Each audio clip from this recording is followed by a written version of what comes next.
Bismillahirrahmanirrahim. Ibu bapa memainkan peranan penting dalam mendidik dan mencorakkan masa depan anak-anak. Kegagalan ibu bapa dalam perkara ini akan menyebabkan anak terabai sehingga menimbulkan pelbagai masalah sosial. Anak ialah permata yang perlu digilap setiap masa dan ketika. Pelbagai pendekatan dan kaedah serta cara yang mesti dilakukan untuk mendidik mereka. Islam mewajibkan anak menghormati dan berbuat baik kepada kedua ibu bapa, bukan sahaja ketika mereka masih hidup, malah selepas mereka meninggal dunia. Assalamualaikum warahmatullahi wabarakatuh. Apa khabar semua anak-anak sekalian? Alhamdulillah. Hari ini kita akan meneruskan pembelajaran kita dalam bidang akhlak Islamiah, iaitu muliakan ibu bapa, bahagiakan keluarga. Mari kita teruskan pembelajaran kita. Bismillahirrahmanirrahim. Baiklah anak-anak sekalian, pembelajaran kita daripada pendidikan Islam tingkatan 2 dalam bidang akhlak Islamiah yang bertajuk muliakan ibu bapa, bahagiakan keluarga.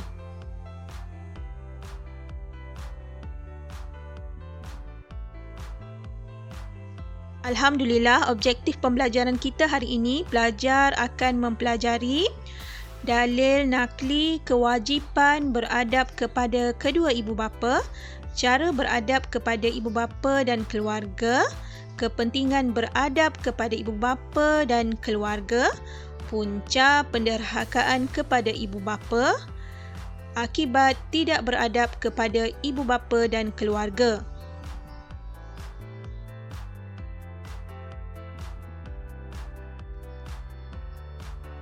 Subhanallah, dalil kewajipan beradab terhadap ibu bapa.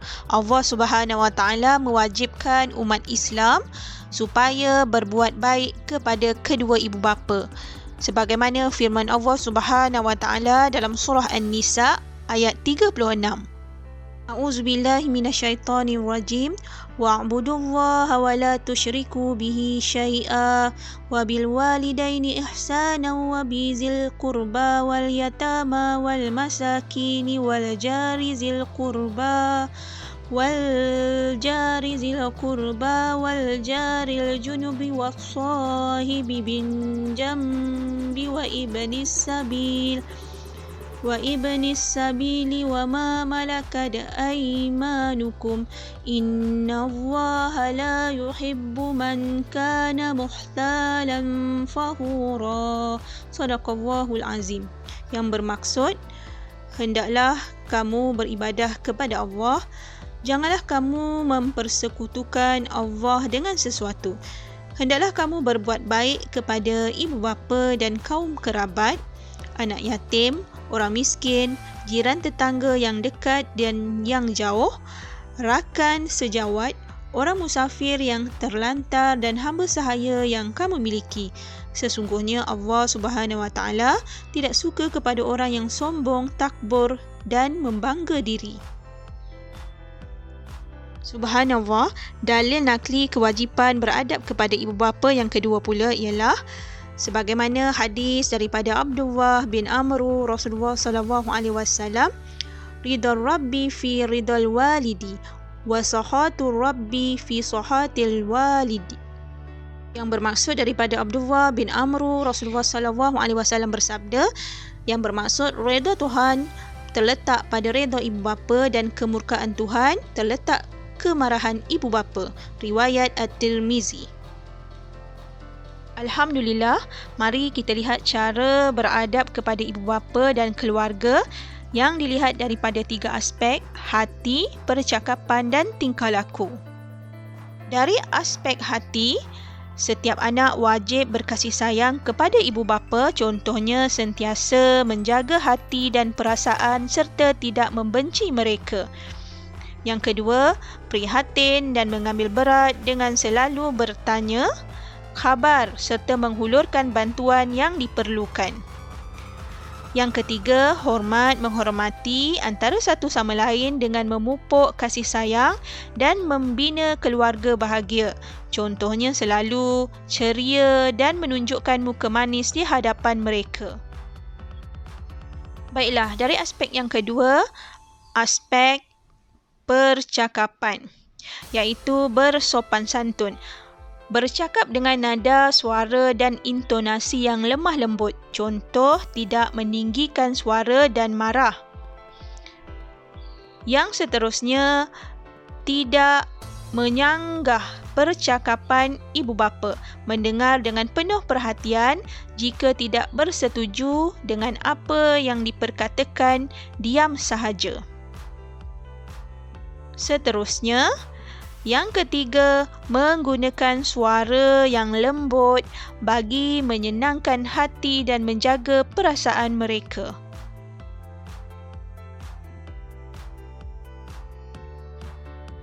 Baiklah, dari aspek tingkah laku pula, selalu menziarahi ibu bapa dan keluarga jika tinggal berasingan dengan mengunjungi mereka dapat menghilangkan perasaan rindu terhadap anak dan cucu. Yang seterusnya, kedua, iaitu menjaga hubungan baik dengan kawan ibu bapa dapat mengeratkan silaturahim dalam masyarakat.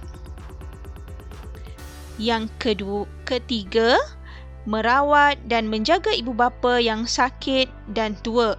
Contohnya, membawa mereka ke hospital untuk mendapatkan rawatan yang sepatutnya. Dan yang terakhir, memberikan nafkah atau perbelanjaan kepada ibu bapa. Masya Allah, mari kita lihat kepentingan beradab kepada ibu bapa dan keluarga pula. Yang pertama, umat Islam dapat melaksanakan perintah Allah Subhanahu Wa Taala dan Rasul yang menghendaki setiap umat Islam beradab dengan ibu bapa dan keluarga. Yang kedua, umat Islam dapat membina kewibawaan diri. Keluarga yang bahagia dan saling berkasih sayang dapat membentuk individu yang berjaya di dunia dan akhirat. Yang ketiga, menjadi contoh teladan kerana setiap orang yang beradab dengan ibu bapa akan diikuti oleh orang lain. Dan yang keempat, membina keluarga yang bahagia kerana saling membantu.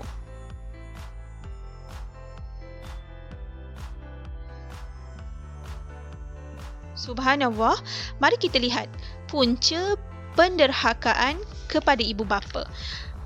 Punca yang pertama, kurang penghayatan agama dalam kehidupan. Anak tidak dapat menilai antara baik dengan buruk dari sudut agama. Contohnya, anak tidak berasa bersalah berbantahan dengan ibu bapa. Yang kedua, kurang menghayati pengajaran agama di sekolah.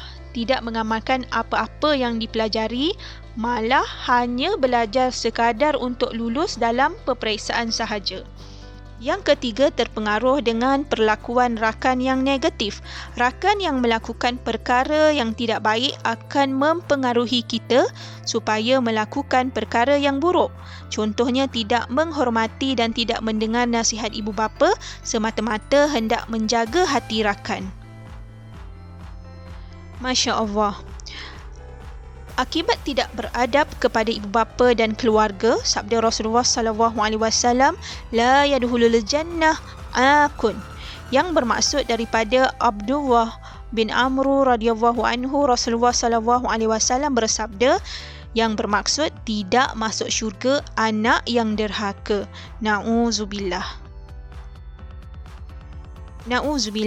Akibat tidak beradab kepada ibu bapa dan keluarga dari aspek individu. Yang pertama, mendapat kemurkaan Allah Subhanahu Wa Taala. Allah Subhanahu Wa Taala memerintahkan umat Islam supaya berbuat baik kepada ibu bapa dan anggota keluarga. Sesungguhnya mereka yang derhaka kepada ibu bapa bererti melanggar perintah Allah. Terusnya, disisih dan dipinggirkan ibu bapa dan keluarga. Anak tidak menghormati ibu bapa dan anggota keluarga akan dibenci. Yang ketiga, berdosa besar dan jika tidak bertaubat boleh membawa ke neraka. Na'udzubillah. Di aspek masyarakat pula, tidak dihormati oleh masyarakat kerana dianggap tidak berakhlak. Yang kedua, anggota keluarga berpecah dan susah untuk mendapatkan pertolongan. Yang ketiga, susah untuk mendapat kawan yang baik kerana orang yang baik tidak akan berkawan dengan kita. Mereka menjauhkan diri kerana tidak mahu terpengaruh dengan orang yang tidak berakhlak. Na'udzubillah.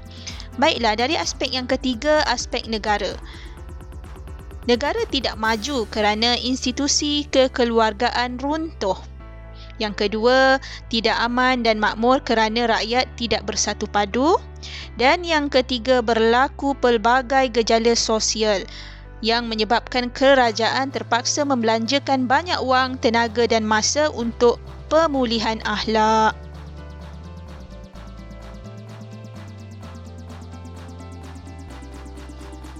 Renungan sejenak. Pesanan Luqman Al-Hakim. Dalam surah Al-Luqman ayat 13 hingga 18, nasihatnya kepada anaknya. Jangan menyekutukan Allah Subhanahu Wa Taala. Yang kedua, tunaikanlah solat. Yang ketiga, berbuat baik kepada ibu bapa. Yang keempat, tidak sombong. Yang kelima, bersabar menghadapi musibah. Dan yang terakhir, amar makruf nahi mungkar. Begitulah nasihat yang baik seorang ayah kepada anak-anaknya. Alhamdulillah, semoga apa yang telah Ustazah sampaikan tadi dapat memberi manfaat kepada semua. Yang baik itu dari Allah Subhanahu Wa Taala, yang buruk itu adalah kelemahan Ustazah sendiri. Semoga kita bertemu lagi dalam pembelajaran yang lain. Assalamualaikum warahmatullahi wabarakatuh.